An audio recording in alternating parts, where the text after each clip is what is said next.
The Galactic Academy's orientation hall buzzed with nervous energy as students from 100 different worlds shuffled into their assigned seats. Professor Vexkar, a seasoned Nthari educator with optical sensors and centuries of teaching experience, surveyed the incoming class with practiced calm. He had seen every type of species combination imaginable in his lecture halls. Until today. Leo, a young Krathix predator, prowled down the aisle with the characteristic grace of his species. His obsidian scales gleamed under the artificial lighting, and his triple-jointed limbs moved with deadly precision. The Krathix were apex predators from the forest moon of Krath Prime, a world where everything hunted and everything was hunted. At just 17 solar cycles, Leo had already claimed his first kill in the traditional coming-of-age ceremony. He paused at row 7, checking his datapad. Seat 7B, his golden eyes, designed to track prey across kilometers, scanned the nameplate. The seat beside the human. Professor Vexkar's interior breathing aperture constricted. He knew what was coming. Hazel sat perfectly still, her posture relaxed but alert. Her brown hair was pulled back in a simple ponytail, and she wore the standard academy jumpsuit like every other student. But there was nothing standard about her. Earth, the Deathworld, had only been integrated into the galactic community for 15 solar cycles, and humans were still regarded with a mixture of fascination and primal terror. Leo settled into his seat with a soft clicking sound, his tail curling around the chair's base. He glanced at Hazel with casual interest. She smiled at him. "Hi, I'm Hazel." Every predatory instinct in Leo's body screamed danger. It wasn't the smile itself, though human facial expressions had been known to disturb even the most hardened warriors. It was something else. Something in her eyes. They were calm, steady, and completely unafraid. Leo, who had stared down prey animals 3 times his size, felt an unfamiliar sensation creep along his spine. "Uncertainty." Double quotes Leo, he replied, his translator device rendering his clicks and hisses into galactic standard. "Of House Venthric." "Cool name," Hazel said, pulling out her datapad. "First time off-world." "Second, you." "Same. My first trip was to the orientation screening last month." Professor Vexkar had begun the lecture, but his attention kept drifting back to row 7. In his 300 years of teaching, he had developed an instinct for trouble, and the human Krathix pairing radiated potential catastrophe. The Krathix were pursuit predators with reflexes 40 times faster than most species. Their venom could paralyze a full-grown Nthari in seconds. They were territorial, aggressive, and proud.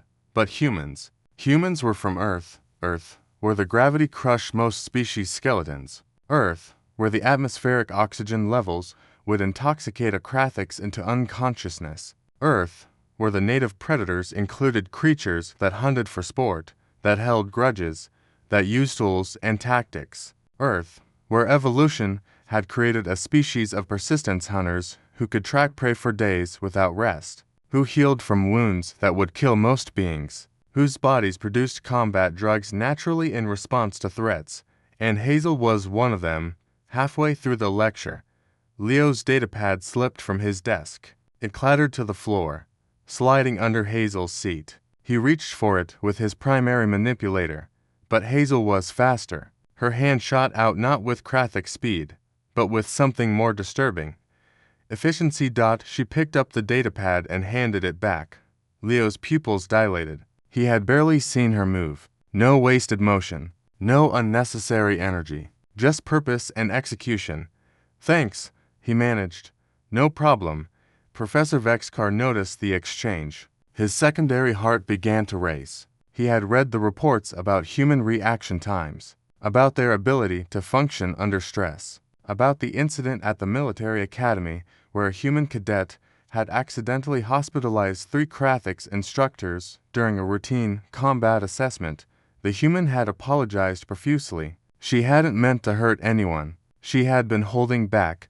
As the lecture progressed, Leo became increasingly aware of Hazel's presence. She took notes with quick, precise movements. She asked questions that demonstrated not just intelligence, but tactical thinking. When Professor Vexkar posed a hypothetical scenario about surviving on a hostile world. Hazel's answer included resource management, shelter construction, weapon improvisation, and long-term sustainability planning. Leo's answer had been, hunt and eat. During the break, other students gave their row a wide berth. A group of Xanthari whispered nervously. A pair of Crystal and Char-Ray actually changed seats. They're scared of us, Leo observed, his pride wounded. Hazel glanced around and shrugged. They're scared of you because you're a predator. They're scared of me because I'm from Earth. Does that bother you? Not really. Fear keeps you alert. Alert keeps you alive. She paused. That's probably what they're afraid of, actually. That kind of thinking. Leo's mandibles clicked in what might have been amusement. You think like a hunter.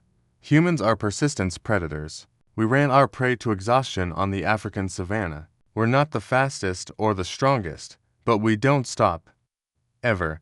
A chill ran through Leo's body. In Krathik's culture, the most terrifying predator isn't the one with the sharpest claws or the deadliest venom. It was the one that never gave up.